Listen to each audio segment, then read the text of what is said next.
All right. Today's main feature is an overview of the Thurston County Voters Guide for the August 4th primary election 2020. I'll go through every race in the county, share my thoughts and endorsements. I will link to interviews, debates, and more where you can learn more. And then I'll give my endorsements for candidates elsewhere in Washington State as well. For context, I'm a lifetime Thurston County resident. I grew up here and I'm raising a family here, and so local politics is personal to me. I love our home, but we have major issues with racism, patriarchy, capitalism, poverty, state violence and repression, major developers having undue influence on government, and so much more. We have a lot of work to do here locally, and primary elections are a critical aspect of that work. And I encourage everyone to please focus as much as possible on primary elections and on getting good candidates to run in the first place. Don't wait for general elections to just vote and expect that is going to make a change. The primaries are critical. So let's take a look at the 2020 candidates from a socialist perspective. Let's get out the vote by August 4th. And then we both support the leftists who win their primaries and also start working on 2021 and 2022 campaigns. The guide we're looking at can be downloaded at the link in the description if you need it. Hey babe, do you mind getting me a water refill? Thank you, my jar's here.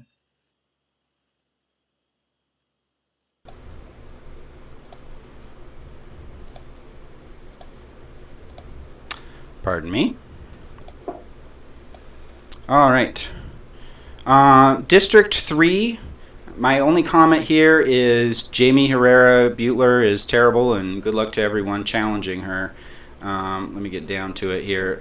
There was a progressive in the race named Chris Armitage, but he dropped out after some complications, and I haven't actually read what happened in that case, so I'm gonna withhold comment on that till I learn what happened there. But so anyway, it's basically just Jamie Herrera Butler and some other folks. So anyway, good luck to whoever's challenging Mrs. Butler there.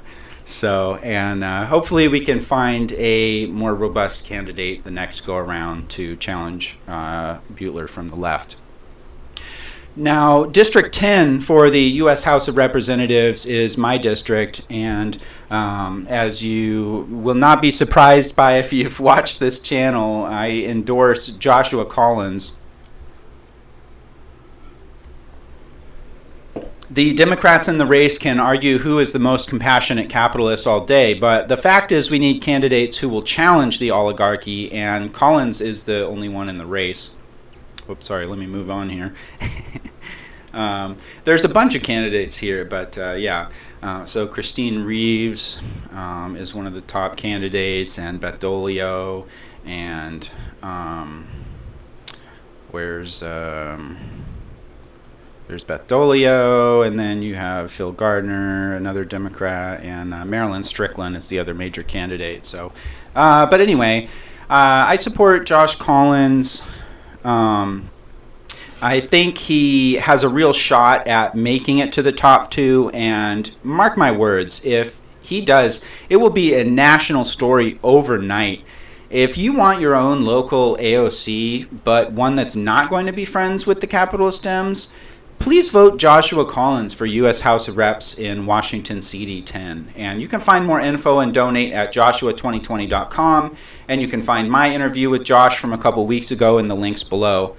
I will briefly comment on Beth Dolio since she's been my rep here locally for a couple years in the Washington State House. I think she has genuinely good intentions and does some important progressive work, but she has become too focused on Democratic Party politics and reform, and does not support the socialist political revolution we need. So that's why I support Josh Collins in that race. For Washington State Governor, let me scroll down. There's so many so many candidates in District 10 here. So I'm not going to comment on every candidate as I go, by the way. Look, there are so many random candidates in here. There's like 20 different Republican parties. Look at Alex Zimmerman here. Prefers Stand Up America Party. And then you have Trump Republican Party and Republican Party and pre-2018 Republican Party. And, Trump Republican Party and so on. So anyway, we can really just skip over most of those. And because from a leftist perspective, it's just not even relevant. And I will talk about Democrats a little bit. And the reason, if you ask me why do I focus on criticizing Democrats more often than Republicans, and first of all, I criticize Republicans all the time. But second of all, because when I'm looking at who to vote for, I'm not considering voting for a right winger at all. It's just not a consideration for me, and so I just skip over it, and I don't feel like I need to go into detail on all of those right wingers because, as I said, I'm just not considering them. So that is why I frame the debate from my perspective as a leftist. I frame it as the left versus the liberals or the Democrats, the capitalists, and that's why. So anyway, for governor, we have Henry Clay Dennison, who's got a minor campaign running on Socialist Workers Party. Says he's a rail worker and a union member, a former coal miner, and other working class jobs running on Socialist Workers Party platform. So that's a minor campaign, but you can check that out if you're interested. Oh boy. Let's see. So Liz Hallock is the Green Party candidate for governor, and it seems like a fairly minor campaign as well, to be honest. I don't know too much about her personally, but I took a look through her page and a couple of statements and things she had made, and there's some little bit of an odd some takes from Liz Hallock there, so I'm not 100% sure enough about her to endorse, though I support the Green Party generally. So, and I may very well consider voting for her, but I just don't know enough to endorse here. Moving on. Oh yeah, here, Trump Republican Party. Okay. Moving on. Don Rivers has a pretty good statement here about being a peace ambassador, but he's running a pretty minor campaign with no chance to defeat Jay Inslee as a fellow Democrat. So, moving right along. There's so many. I just don't consider. Oh, what is this? Fifth Republican Party. What? All right, and then this is the guy prefers pre-2016 Republican Party. Good luck with that. Oh boy. All right. So anyway, we're really just we're looking for Inslee here. There we go. So. Jay Inslee is not getting my vote. I will say I'm glad we have a governor who believes in science and takes some progressive reform measures, and I certainly am on his side when it comes to the anti-maskers and all that. So, don't think I don't appreciate certain aspects of his leadership. However, Inslee has been notoriously silent on police brutality and the murders of Black, Indigenous, and people of color in our state. He's been firmly capitalist and done nothing to challenge the oligarchs or the corporations exploiting our state.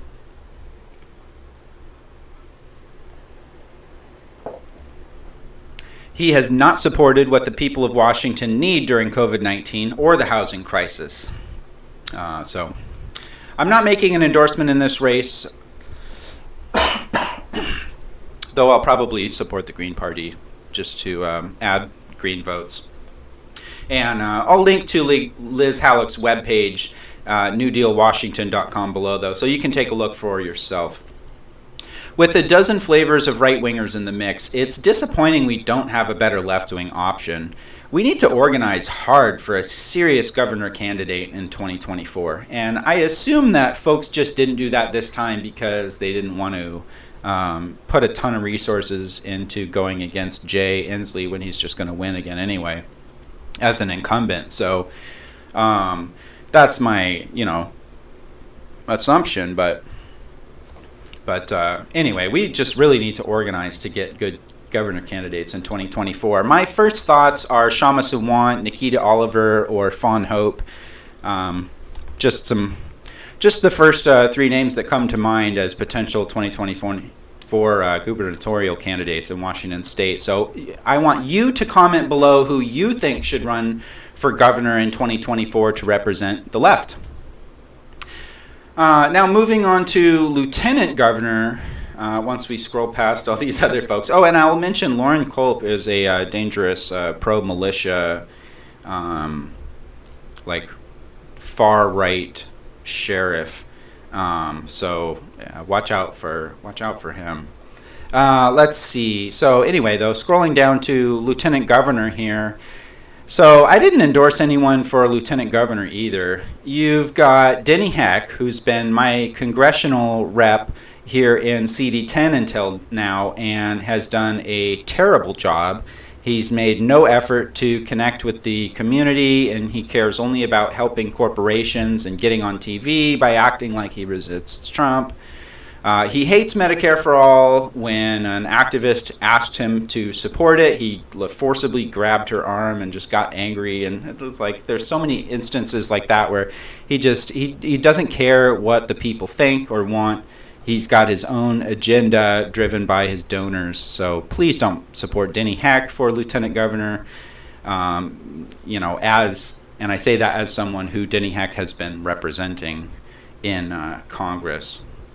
So Marco Lias, or Lias, apologies for not knowing how to pronounce that. I'll assume Marco Lias. But he seems like probably the best candidate of the bunch. And Rory Summerson comments, quote, "Marco is great. He has my support," end quote. And local activist Leslie Cushman says, quote, "Marco for sure," end quote. So there you have it. Word from the community. Take a look at Marco Lias for lieutenant governor. Moving on to Secretary of State.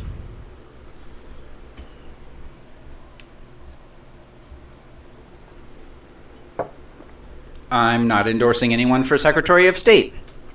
The incumbent is Kim Wyman. The Dem challenger is Gail Tarleton. And Gentry Lange is running as Progressive Party. Gentry did an interview on Progressive Washington, which I'll link to below, and I appreciate his concern for corporate influence on elections, but he said some odd stuff about being against mail-in ballots and other things that I don't really agree with. So I'm not sold on his campaign at this time. Sorry, Gentry.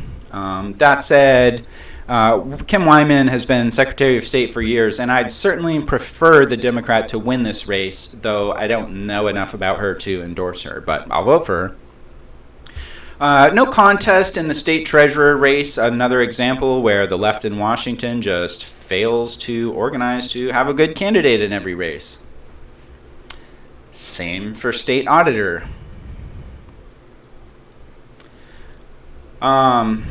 For Attorney General, it's incumbent Bob Ferguson and 3 Republican challengers. I think Ferguson has failed to hold Washington State Police accountable. Same with corporations here. He's had his hands full dealing with the Trump crap, but I'm still not okay with his silence on Washington State corruption and systemic racism. That said, I hope he beats the Republicans in the race and we don't have a leftist in the race yet again.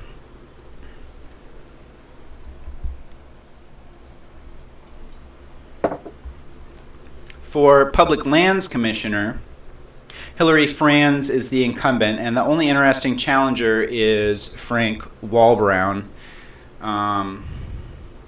You can see here he's running as Democratic Party, but if you look down here, he is Our Revolution Washington Bernie Kratz Coalition Data Manager. people for Democratic Party Reform Communications Chair, Washington Progressive Caucus member, and whole Washington volunteer. So he is coming at the Democratic Party from the left as an activist, and so while I don't know enough about him personally to make an endorsement, I would certainly consider voting for him over Hillary Franz, who is probably just going to win re-election as the relatively popular incumbent anyway. Moving on to school superintendent, this is another race where the left seems to have failed to field a candidate at all. It looks to me like a bunch of right-wingers and the incumbent Chris Reichdahl. I'm disappointed Aaron Jones isn't at least running, so I don't know what's going on with that, but I think it's just like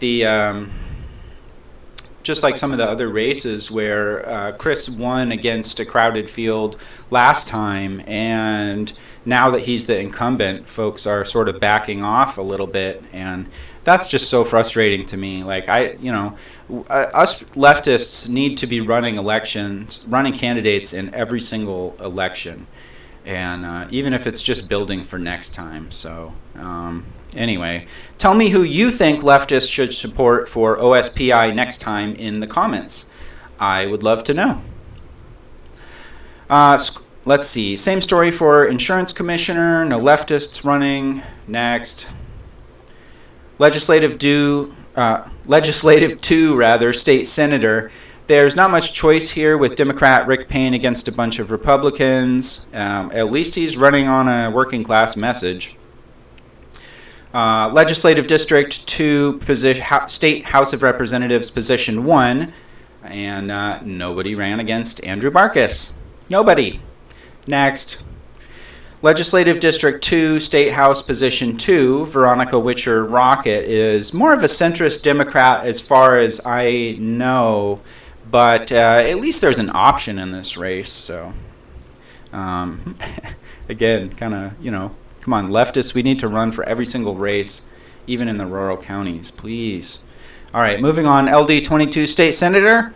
Nobody ran against Republican John Braun. Next.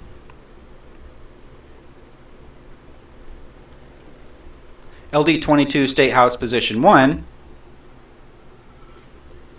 I'd vote Timothy Zahn due to lack of options. Move on.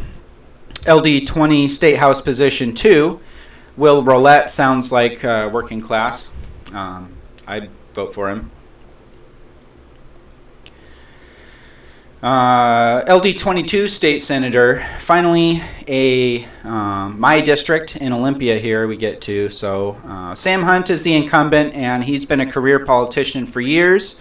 He works on some progressive reforms like Washington Civil Rights Act and so on, but he has never made any attempt at connecting with the left.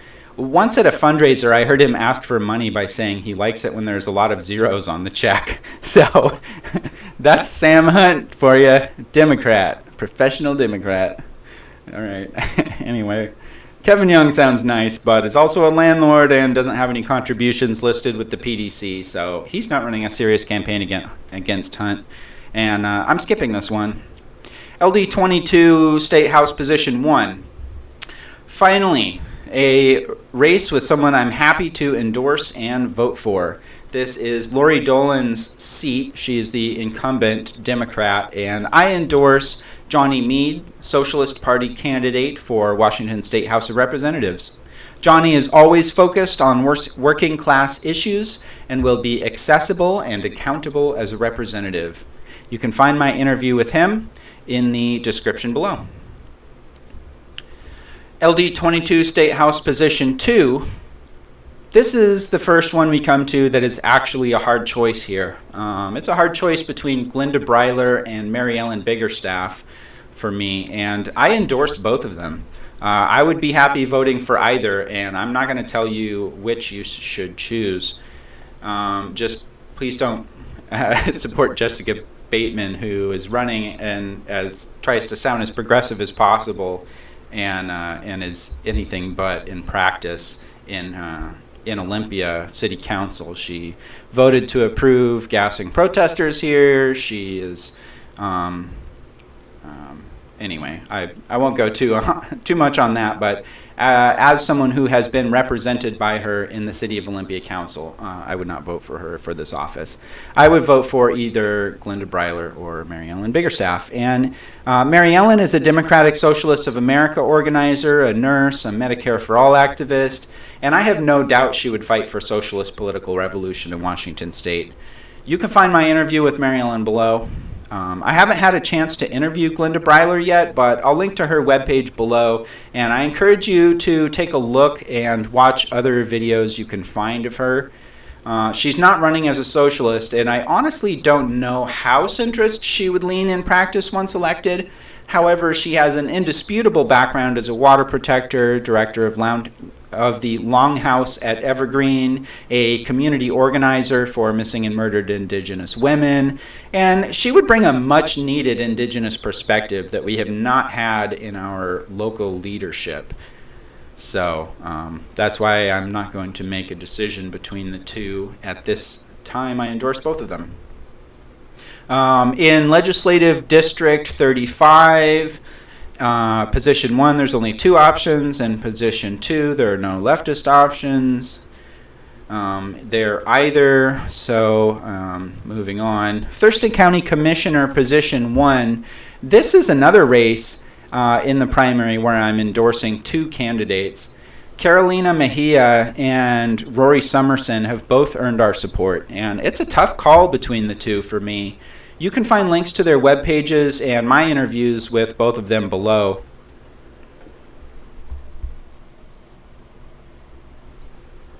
Carolina brings relevant professional and lived experience and experience as a Thurston County employee who would be an effective leader, and she brings her perspective as an immigrant as well, which is sorely needed in Thurston County after years of right-wing leadership and rhetoric. I will note that Rory has been volunteering as a street medic during the Black Lives Matter uprising, and he's been out on the streets assisting the movement any way he can on a daily basis. So thank you to Rory for doing that work. And honestly, they're both excellent candidates, and I hope they are the top 2 out of this primary. Thurston County Commission, District 2. There we go. No good options here. I'm skipping it. Superior Court Judge, Position 8. I think at this time I would vote for Sharonda Amamilo, though I don't know enough about this race to endorse at this time. Earlier in the show, I linked the Showing Up for Racial Justice Olympia candidate forums on racial justice questions coming up, and I believe the one with the judges is this coming Thursday. So take a look at the link below to the Surge Olympia page and tune into those debates, because the judge races can be really important, and a lot of people don't know who they are or hear their words, and a lot of times if you just listen to like 2 minutes of each one of them speaking, that's enough to get an idea of who is a bunch of BS and who isn't. So those kind of local forums are critical, and I hope you tune in to that. So let's see. Whoops. I'll just put up the slideshow here. So moving on elsewhere in Washington, I have 2 other endorsements in Washington right now, which is I endorse Jason Call for Congress in the 2nd District, and I endorse Rebecca Parson for Congress in the 6th District.